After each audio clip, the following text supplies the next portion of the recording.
नमस्कार. आज शुक्रवार दिनांक 21 ऑगस्ट. जाणून घेऊया आजच्या मुख्य 5 बातम्या. आपण ऐकत आहात मराठी अपडेट समूहाचे दररोज सकाळी 7:30 वाजता प्रसारित होणारे Marathi update morning news podcast.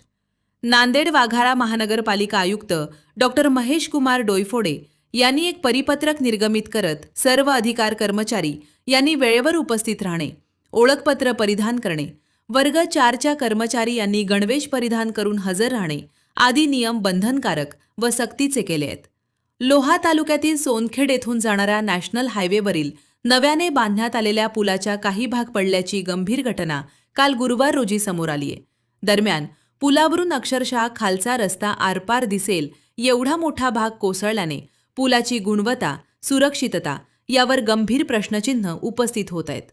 Bharat Ratna माजी पंतप्रधान स्वर्गीय राजीव गांधी यांच्या जयंतीचे औचित्य साधून शहर काँग्रेस कमिटीच्या वतीने खासदार रवींद्र चव्हाण यांच्या हस्ते व महानगराध्यक्ष अब्दुल गफ्फार यांच्या आयोजनात महानगरपालिका स्तरावरील हक्काचं शहर या मोहिमेचे उद्घाटन काल गुरुवार रोजी पक्ष कार्यालय येथे करण्यात आला.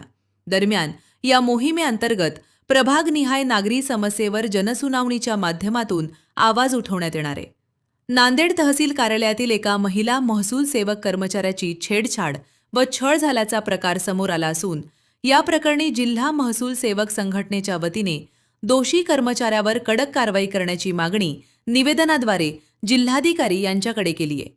माती व जलसंवर्धन महत्त्व जनमानसात रुजवण्यासाठी जलसंधारणाच्या उपक्रमांमध्ये लोकसहभाग वाढवण्याच्या उद्देशाने आज शुक्रवारी जलसंधारण दिनानिमित्त नांदेड येथे 3 किलोमीटर अंतराची वॉक फॉर वॉटर महावॉकथॉन आयोजित करण्यात आली आहे. दररोज सकाळी 7:30 वाजता Marathi update morning news podcast ऐकण्यासाठी मराठी अपडेट पॉडकास्ट यूट्यूब चॅनलला सबस्क्राईब करा. धन्यवाद.